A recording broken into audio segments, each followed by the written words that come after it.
بسم اللہ الرحمن الرحیم الحمد للہ رب العالمین والصلاة والسلام علی رسولہ الکریم وعلی آلہ واصحابہ اجمعین۔ اعوذ باللہ من الشیطان الرجیم، بسم اللہ الرحمن الرحیم۔ جعل اللہ الکعبۃ البیت الحرام قیاما للناس والشہر الحرام والہدی والقلائد ذلك لتعلموا أن الله يعلم ما في السماوات وما في الأرض وأن الله بكل شيء عليم۔ اعلموا أن الله شديد العقاب وأن الله غفور رحيم۔ ما على الرسول إلا البلاغ والله يعلم ما تبدون وما تكتمون۔ قل لا يستوي الخبيث والطيب ولو أعجبك كثرة الخبيث فاتقوا الله يا أولي الألباب لعلكم تفلحون۔ یہ سورہ مائدہ کی آیتیں ہیں، آیت نمبر 97 سے لے کر آیت نمبر 100 تک اس وقت تلاوت کی گئی ہیں۔ ان کا ترجمہ یہ ہے، اللہ نے کعبے کو جو بڑی حرمت والا گھر ہے لوگوں کے لیے قیام امن کا ذریعہ بنا دیا ہے۔ نیز حرمت والے مہینے، نذرانے کے جانوروں اور ان کے گلے میں پڑے ہوئے پٹوں کو بھی امن کا ذریعہ بنایا ہے۔ یہ سب اس لیے تاکہ تمہیں معلوم ہو کہ آسمانوں اور زمین میں جو کچھ ہے اللہ اسے خوب جانتا ہے اور اللہ ہر بات سے پوری طرح باخبر ہے۔ یہ بات بھی جان رکھو کہ اللہ عذاب دینے میں سخت ہے، اور یہ بھی کہ اللہ بہت بخشنے والا بڑا مہربان ہے۔ رسول پر سوائے تبلیغ کرنے کے کوئی اور ذمہ داری نہیں ہے، اور جو کچھ تم کھلے بندوں کرتے ہو اور جو کچھ چھپاتے ہو اللہ ان سب باتوں کو جانتا ہے۔ اے پیغمبر، لوگوں سے کہہ دو کہ ناپاک اور پاکیزہ چیزیں برابر نہیں ہوتی، چاہے تمہیں ناپاک چیزوں کی کثرت اچھی لگتی ہو۔ لہذا اے عقل والو، اللہ سے ڈرتے رہو تاکہ تمہیں فلاح حاصل ہو۔ ان آیات سے پہلے حالت احرام میں شکار کا حکم بیان فرمایا گیا تھا کہ حالت احرام میں شکار منع ہے، خشکی کا شکار منع ہے، البتہ سمندر کا یا پانی کے جانوروں کا شکار جائز ہے۔ اب اسی مناسبت سے اللہ تبارک و تعالی نے آگے کعبہ شریف کی حرمت کا خاص ذکر فرمایا ہے، اور گویا دوسری طرف یہ بتلانا منظور ہے کہ یہ جو حالت احرام کے اندر ہم نے تمہیں شکار سے منع کیا ہے یا حدود حرم میں شکار سے منع کیا ہے، یہ در حقیقت کعبے کی عظمت کی وجہ سے ہے کہ اللہ تبارک و تعالی نے اس کعبے کو بیت اللہ قرار دے کر اس کو ایک حرمت عطا کی ہے، اور اس حرمت کی وجہ سے جو لوگ اس کعبے کی نیت سے احرام باندھ کر آ رہے ہوں ان کی ایک عظمت ہے، اور دوسری طرف جو حدود حرم کے اندر یا حالت احرام میں جانور تمہارے سامنے آئیں تو ان کا شکار جو منع کیا گیا ہے اس سب کا سبب بیت اللہ کی حرمت ہے۔ تو اس حرمت کا یہاں پر بیان فرمایا، اور یہ فرمایا کہ اللہ تبارک و تعالیٰ نے کعبے کو اور اس کعبے کی صفت فرمائی البیت الحرام، کہ وہ ایک حرمت والا گھر ہے، اس کو لوگوں کے لیے قیام بنایا ہے۔ قیام کے لفظی معنی کھڑے ہونے کے ہوتے ہیں، اور جس چیز کا وجود دوسرے پر موقوف ہو اس کو بھی قیام کہا جاتا ہے۔ تو قیام للناس کے دو معنی ہیں۔ ایک معنی تو یہ ہے کہ اللہ تبارک و تعالی نے اس کو امن قائم کرنے کا ذریعہ بنایا ہے۔ کعبہ شریف کی حرمت کی وجہ سے یہ بات ممنوع ہے کہ کعبے کی حدود میں یا حدود حرم میں کسی کو قتل کیا جائے، کسی کی جان پر، کسی مال پر، کسی حملہ کیا جائے، اور یہ بھی ناجائز ہے کہ وہاں پر رہتے ہوئے کوئی شکار مارا جائے۔ تو اس کو قیام امن کا ذریعہ بنایا ہے۔ ابھی عجیب بات ہے کہ جاہلیت کے لوگ جو لوٹ مار میں مشہور تھے، قتل و غارت گری میں مشہور تھے، وہ بھی بیت اللہ شریف کا یہ احترام کرتے تھے کہ بیت اللہ شریف میں یا اس کی حدود حرم میں وہ کبھی کسی کے اوپر کوئی دست درازی نہیں کرتے تھے۔ یہاں تک کہ جن قبائل کے ساتھ ان کی دشمنی تھی وہ بھی اگر حدود حرم میں آئے ہوں تو ان پر کوئی دست درازی نہیں کرتے تھے، ان کے اوپر کوئی حملہ نہیں کرتے تھے، یہاں پر قبائلی جنگ نہیں ہوتی تھی۔ جاہلیت کے زمانے سے یہ صورتحال چلی آ رہی تھی، اور بیت اللہ کو اس لحاظ سے قیام بنایا گیا تھا کہ وہ اہل عرب بھی اس کی یہ حرمت سمجھتے تھے کہ اس کے آس پاس قتل و غارت گری وغیرہ ناجائز ہے۔ ایک معنی تو اس کے یہ ہے، قیام للناس، لوگوں کے لیے یہ امن قائم کرنے کا ذریعہ ہے۔ دوسرے معنی جو متعدد قابل اعتماد مفسرین نے بیان فرمائے ہیں اور بعض احادیث سے بھی ان کی تائید ہوتی ہے، وہ یہ ہے کہ یہاں ناس سے مراد پوری انسانیت ہے، یعنی دنیا بھر کے لوگ۔ اور قیام للناس کے معنی یہ ہیں کہ جب تک یہ بیت اللہ قائم رہے گا اس وقت تک دنیا قائم رہے گی، اور جب بیت اللہ معاذ اللہ ختم ہو جائے یا بیت اللہ کو منہدم کر دیا جائے اور پھر اس کے اوپر سے طواف اور بیت اللہ کا حج یہ موقوف ہو جائے تو سمجھ لو کہ دنیا اب ختم ہو رہی ہے۔ تو قیام للناس کے معنی یہ ہے کہ یہ دنیا کے قائم رہنے کا ایک ذریعہ ہے جو اللہ تعالیٰ نے بنایا ہے۔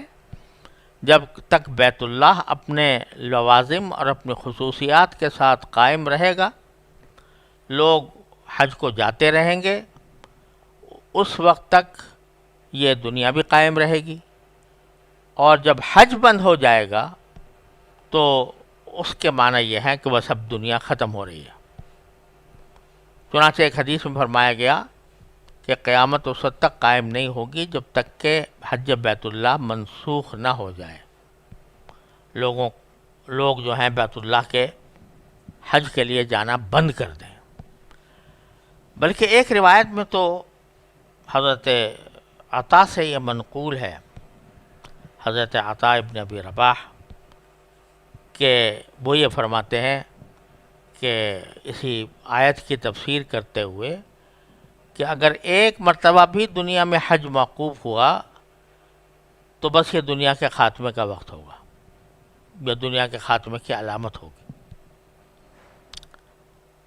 بہرحال یہ ایک حقیقت ہے کہ بیت اللہ جب تک قائم ہے یہ دنیا بھی قائم ہے۔ اپنے قد سے جو کھڑا ہوں تو کرم ہے تیرا، مجھ کو گرنے نہیں دیتا ہے سہارا تیرا۔ تو یہ صورتحال بیت اللہ کی ہے۔ تو اللہ تعالیٰ فرماتے ہیں کہ اللہ نے کعبے کو، جو بڑی حرمت والا گھر ہے، جعل اللہ الکعبۃ البیت الحرام قیاما للناس، اس کو لوگوں کے لیے قائم رہنے کا ذریعہ بنایا ہے، یعنی قیام امن کا ذریعہ بنایا۔ قیام امن اس معنی میں بھی کہ وہاں پر کوئی جنگ نہیں ہوتی، کوئی کسی کو مارتا نہیں، کوئی شکار بھی نہیں مارتا، اور اس لحاظ سے بھی کہ دنیا کا امن اس کی بدولت قائم ہے۔ جب وہ ختم ہوگا والعیاذ باللہ، یا اس کا حج موقوف ہوگا، تو دنیا کا نظام بھی درہم برہم ہو جائے گا۔ پھر اسی بیت اللہ کے ساتھ چند چیزوں کا ذکر فرمایا کہ وہ بھی اسی طرح قیام امن کا ذریعہ ہے۔ ایک فرمایا والشہر الحرام، حرمت والا مہینہ، وہ بھی لوگوں کے لیے قیام امن کا ذریعہ ہے۔ یوں تو قرآن کریم کے حساب سے، قرآن کریم کے بیان کے مطابق حرمت والے مہینے 4 ہیں، لیکن یہاں مفرد کا صیغہ استعمال کیا گیا ہے، اشہر الحرم نہیں فرمایا بلکہ والشہر الحرام۔ تو بظاہر اس سے مراد صرف ایک مہینہ ہے، اور وہ ہے ذوالحجہ، جس میں حج کیا جاتا ہے۔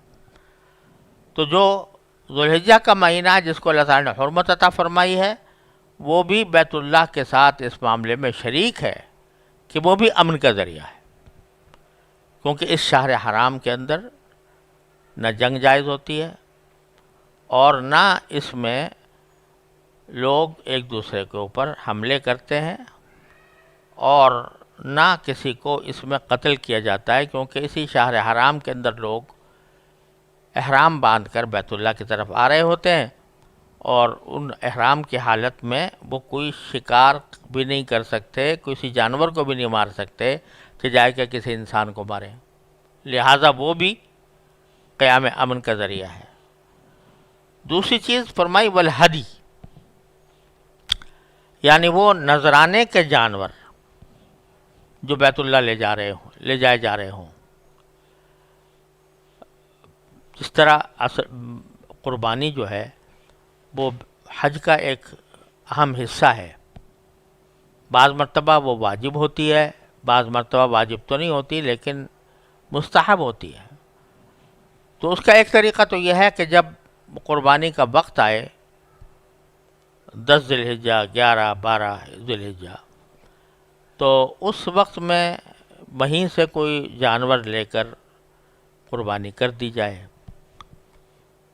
لیکن جو زیادہ افضل طریقہ سمجھا گیا، جس پر خود رسول کریم صلی اللہ علیہ وسلم نے بھی عمل فرمایا، اور اس زمانے میں بکثرت اس پر عمل ہوتا تھا، کہ لوگ اپنے گھر سے ہی قربانی کے جانور لے کر اپنے ساتھ چلتے تھے، یعنی سفر میں وہ جانور بھی شریک ہوتے تھے، اور انہی کو لے جا کر پھر 10 ذی الحجہ یا 11 یا 12 کو ان کی قربانی کی جاتی تھی۔ تو یہ جانور جو ساتھ لے جائے جا رہے ہوتے تھے، ان کو الہدی کہتے تھے۔ ہدی کے لفظی معنی ہوتے ہیں، اگر دیکھا جائے لغت کے اعتبار سے، تو اس کے معنی ہے کوئی چیز جو ہدیے کے طور پر کسی کے پاس لے جائی جا رہی ہو۔ تو یہ بھی چونکہ اللہ تعالیٰ کی بارگاہ میں ایک ہدیہ اور نذرانہ تھا، اس واسطے اس کو ہدی کہتے تھے۔ اور اس ہدی کا معاملہ یہ تھا کہ زمانۂ جاہلیت میں عرب جو ہے وہ ایک دوسرے کے خلاف جنگوں کا اور لوٹ مار کا بازار اس میں گرم تھا، لیکن اہل عرب ہدی کا پھر بھی احترام بہت کرتے تھے۔ جب ان کو پتہ چل جائے کہ یہ جانور بیت اللہ کے لیے لے جایا جا رہا ہے اور وہاں پر جا کر قربان کرنا مقصود ہے، تو پھر اس کو چھیڑتے بھی نہیں تھے، اس کے اوپر کوئی حملہ نہیں کرتے تھے، اس کو لوٹتے نہیں تھے، کتنا ہی چور ڈاکو ہو، کتنا ہی بدکار ہو، لیکن ہدی کے جانور کو وہ چھیڑتا نہیں تھا۔ تو اس لحاظ سے یہ ہدی بھی قیام امن کا ذریعہ ہے کہ جب کوئی شخص ہدی لے کر جا رہا ہے، ہدی کو نہیں مارے گا جو شخص جو ہدی کی حرمت سمجھتا ہے کہ میں اس کے اوپر حملہ نہ کروں، تو جو ہدی لے کر جا رہا ہے اس پر اس کی جان و مال کی حرمت تو بطریق اولا وہ سمجھتا ہے. لہٰذا یہ ہدی بھی قیام امن کا ذریعہ ہے کہ اس کی وجہ سے لوگوں کی جان مال آبرو محفوظ رہتی ہے. تو یہ بھی قیام الناس للناس کے حکم میں داخل ہے.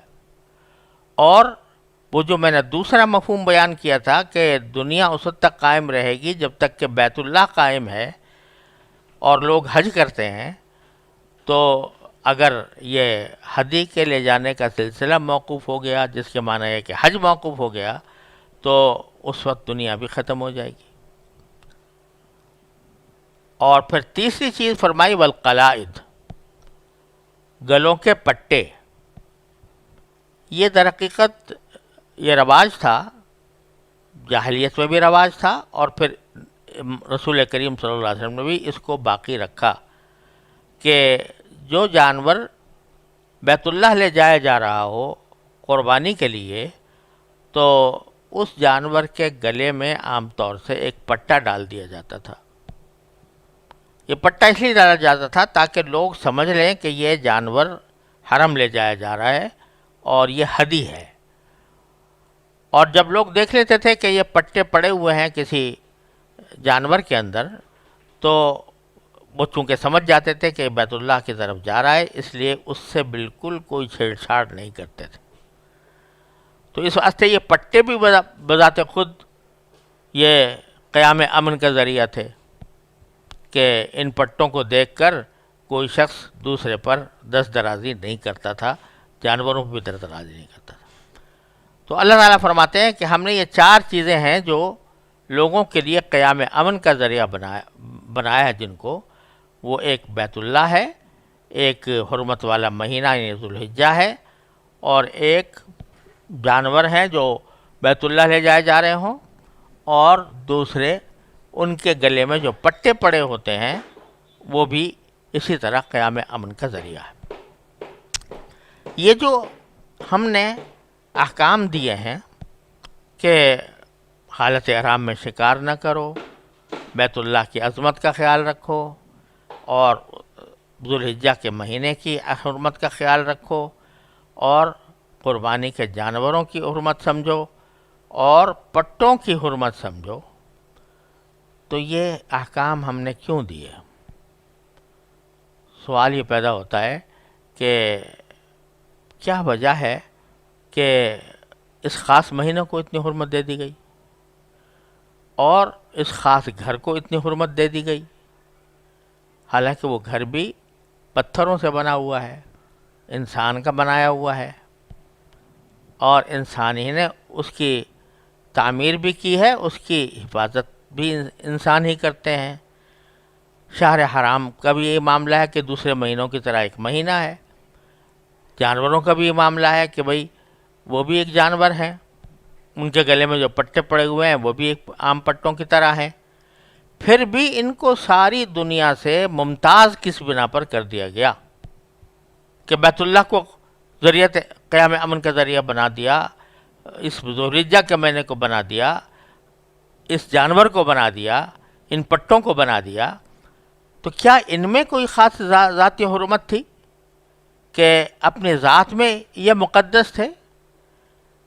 بظاہر تو ان میں اور دوسرے جانوروں میں، دوسرے گھروں میں، دوسرے مہینوں میں کوئی فرق نظر نہیں آتا، لیکن اللہ جل جلالہ نے ان کو جو نسبت عطا فرما دی ہے کہ یہ ہم نے اس کو حرمت دے دی ہے، تو اس کی وجہ سے ان میں حرمت پیدا ہو گئی. کوئی شخص اگر اس کی عقلی توجیہ پوچھنا چاہے کہ آخر کیا وجہ ہے کہ دوسرے گھروں سے اس کو ممتاز کر دیا، دوسرے جانوروں سے اس کو الگ کر دیا، تو یہ حکمت اگر آدمی پوچھنا چاہے یا عقلی وجہ سمجھنا چاہے تو وہ خود بے عقل ہے. کیوں؟ ذالک لتعلموا ان اللہ یعلم ما فی السماوات و ما فی الارض. یہ جو ہم نے احکام دیے ہیں یہ اس لیے دیے ہیں تاکہ تم یہ جان لو کہ اللہ تبارک و تعالی ہر اس چیز کا علم رکھتا ہے جو آسمانوں میں ہے اور جو زمین میں ہے۔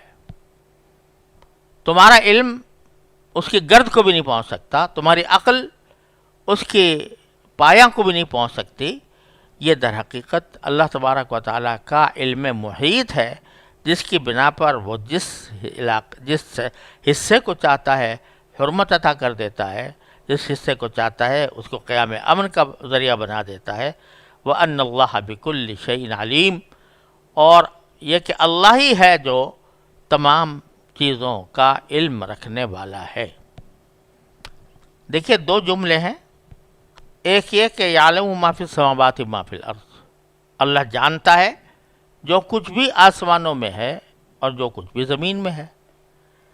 اس سے خود پتہ چل گیا کہ اللہ تعالیٰ کو ہر چیز کا علم ہے، لیکن دوبارہ فرمایا وَأَنَّ اللَّهَ بِكُلِّ شَيْءٍ عَلِيمٌ، اللہ تعالیٰ ہر چیز کا جاننے والا ہے۔ یہ دونوں جملے بظاہر ایک ہی معنی ادا کر رہے ہیں، اور بظاہر ان میں معنوی اعتبار سے کچھ تکرار سا لگتا ہے، لیکن اگر عربی زبان کے محاوروں اور ان کے قواعد کو مد نظر رکھا جائے تو دونوں میں فرق ہے۔ یعلم پہلی جگہ استعمال کیا گیا ہے، یعلم ایک فعل ہے، اور وہ فعل جو ہوتا ہے وہ وقتی ہوتا ہے۔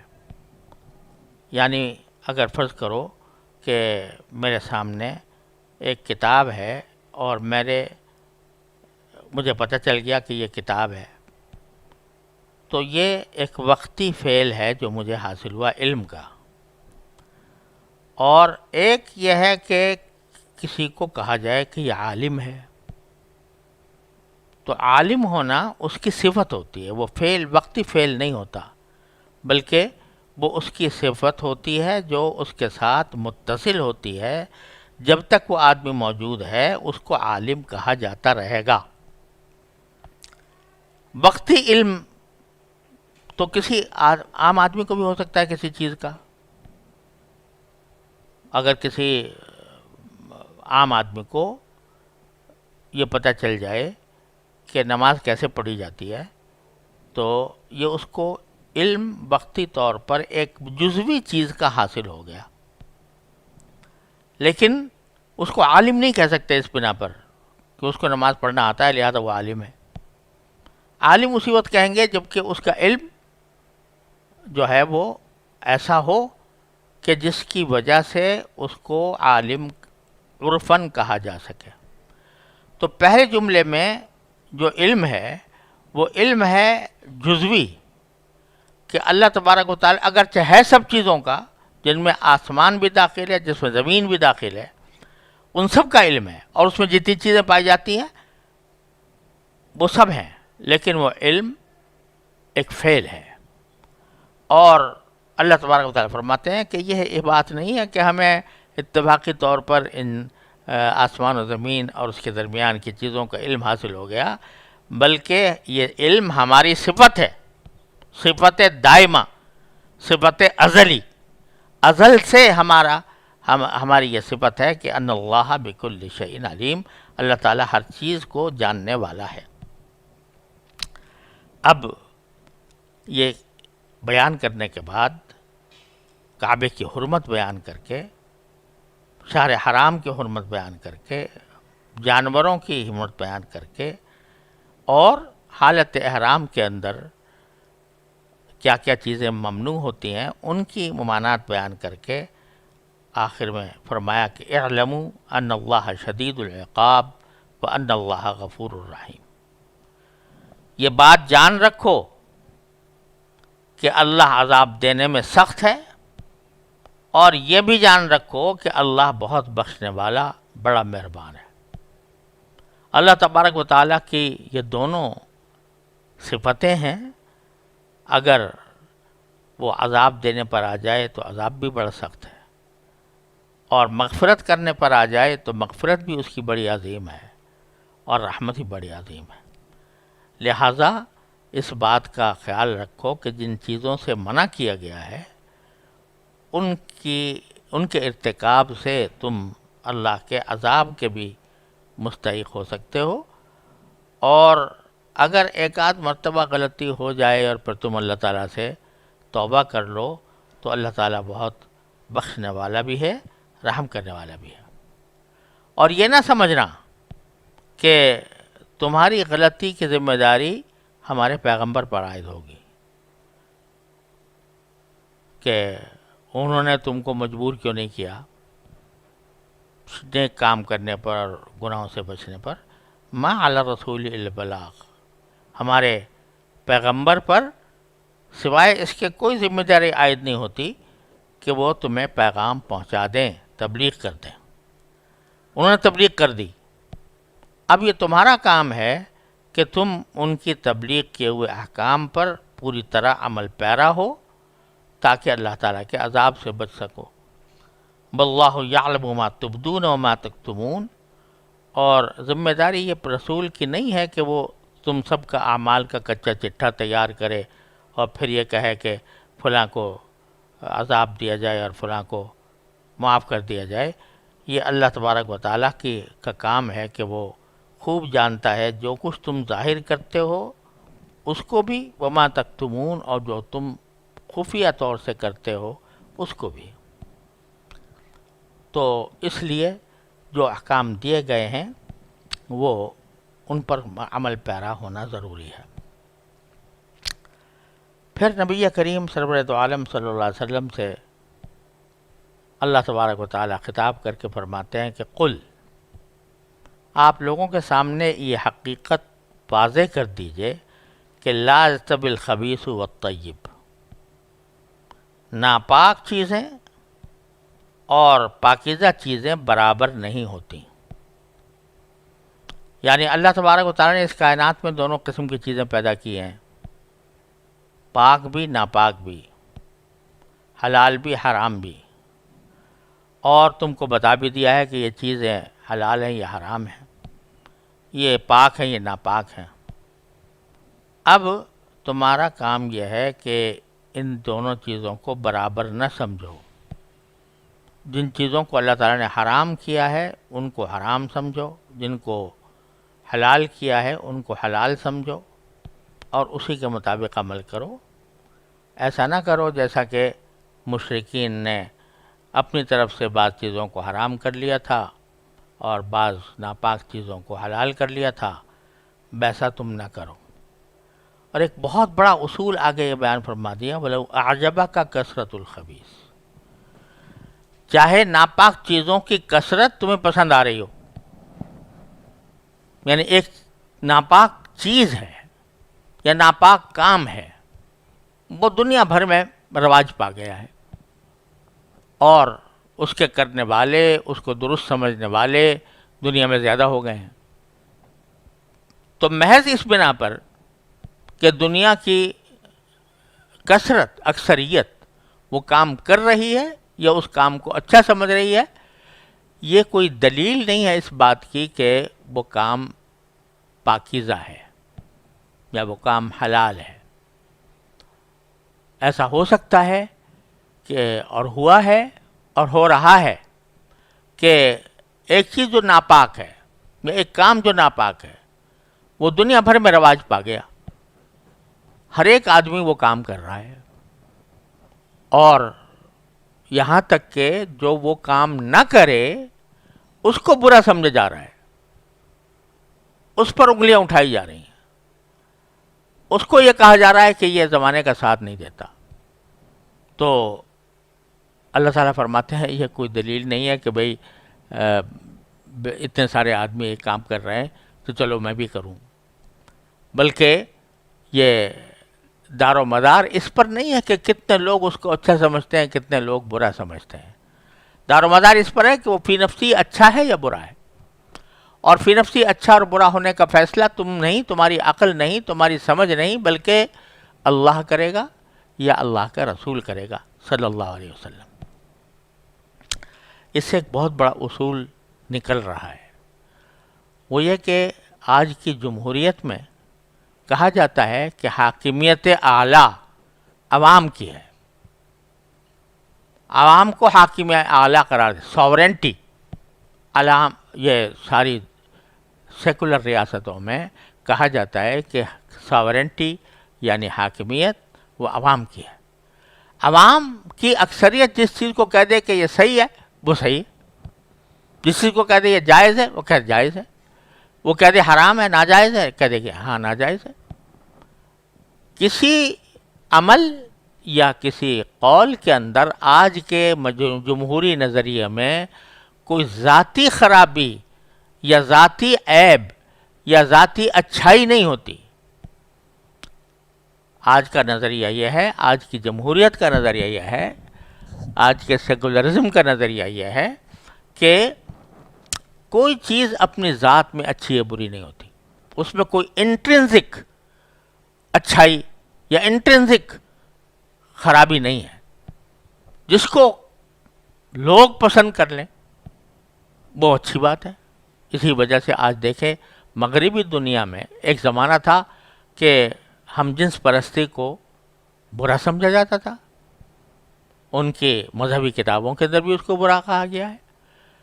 کسی وقت یہ بحث چلی کہ یہ اچھی ہے بری ہے، تو رفتہ رفتہ اس کو اچھا قرار دے دیا گیا.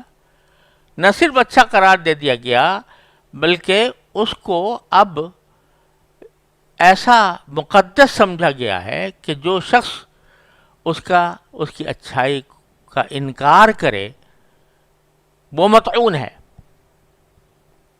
اس کو کہا جاتا ہے کہ یہ رجت پسند ہے، یہ دقیانوسی ہے، یہ زمانے کے ساتھ نہیں چل رہا. اس کو تو قرآن کہتا ہے کہ یہ جو تم نے معیار مقرر کر لیا ہے کہ جس کام کو لوگوں کی اکثریت اچھا سمجھ لے تو بس وہ اچھا ہے. یہ اصول بنیادی طور پر غلط ہے. وَلَوْ أَعْجَبَكَ كَثْرَةُ الْخَبِيثِ، گندی چیزوں کی کثرت اگر تمہیں پسند آ رہی ہو تو پسند آنے کی وجہ سے وہ اچھی نہیں ہو جائیں گی. اور حقیقت میں اچھائی اور برائی کا فیصلہ نہ تمہاری عقل کر سکتی ہے، نہ لوگوں کی اکثریت کر سکتی ہے. اس کا فیصلہ اگر کوئی کر سکتا ہے تو خالق کائنات کر سکتا ہے. اس کا فیصلہ اگر کر سکتا ہے تو خالق کائنات کے بھیجے ہوئے پیغمبر کر سکتے ہیں. لہٰذا تم محض لوگوں کی اکثریت کی بنیاد پر کسی چیز کی اچھائی یا برائی کا فیصلہ نہ کرو. یہی وجہ ہے کہ جمہوریت کا جو یہ بنیادی نظریہ ہے یہ بالکل اسلام کے خلاف ہے.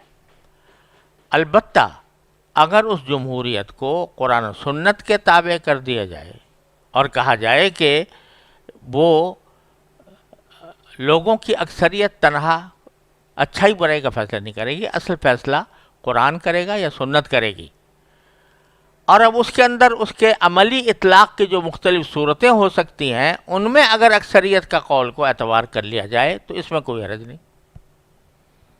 لیکن نفس خیر اور نفس شر ہونے کا فیصلہ یہ اکثریت کی بنیاد پر نہیں چھوڑا جا سکتا. یہ اس واضح اصول قرآن کریم نے بیان فرما دیا. جب ہم نے یہ ساری باتیں تمہیں پر واضح کر دیں، فاتقوا اللہ، یہ پھر وہی بات ہے ہر جگہ، اللہ سے ڈرو. یا اولی الالباب، اے عقل والو. مطلب یہ کہ عقل وہ ہے جو اللہ اور اس کے رسول کے حکم کے مطابق ہو. تم دعوے تو کر رہے ہو کہ ہم عقل کی بنیاد پر یہ کام کر رہے ہیں، لیکن وہ عقل ناقص ہے، وہ عقل ناتمام ہے، وہ عقل جھوٹی ہے جو تمہیں اللہ کے رسول صلی اللہ علیہ وسلم کے احکام کے خلاف کسی اور چیز کی طرف رہنمائی کرے. تو اللہ سے ڈرو. اگر واقعی حقیقی عقل ہے تو حقیقی عقل کیا ہے کہ انسان اللہ کے سامنے سر جھکا دے، اس کے ہر ایک حکم کے آگے سر جھکا دے. جب تک اپنی عقل کو اس کے تابع نہیں کرو گے اس وقت تک تم فلاح نہیں پا سکتے. لعلکم تفلحون، اگر تقوی اختیار کر کے اپنی عقل کو تابع کر لو گے تو فلاح پاؤ گے. اب یہ الفاظ بڑے معنی خیز ہیں. کہ اے عقل والو اللہ سے ڈرو.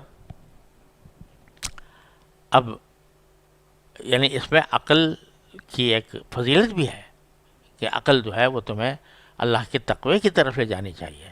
عقل کی فضیلت بھی ہے، لیکن عقل کی تعریف یہ ہے کہ جو عقل تمہیں اللہ کے اور اللہ کے رسول صلی اللہ علیہ وسلم کے احکام کا تابع بنائے، وہ ہے حقیقی عقل، نہ کہ وہ عقل جو تمہیں ان کے احکام، ان کی تعلیمات سے گمراہ کر کے کسی اور طرف لے جائے. اس لیے یہ الفاظ یہ بھی کہا جا سکتا ہے ایمان والو تقوی اختیار کرو، لیکن یہاں پر لفظ استعمال کیا یا اولی الالباب، اے عقل والو، جو عقل کے مدعی ہو، جو عقل کو اپنا سب سے بڑا مقتدی مانتے ہو.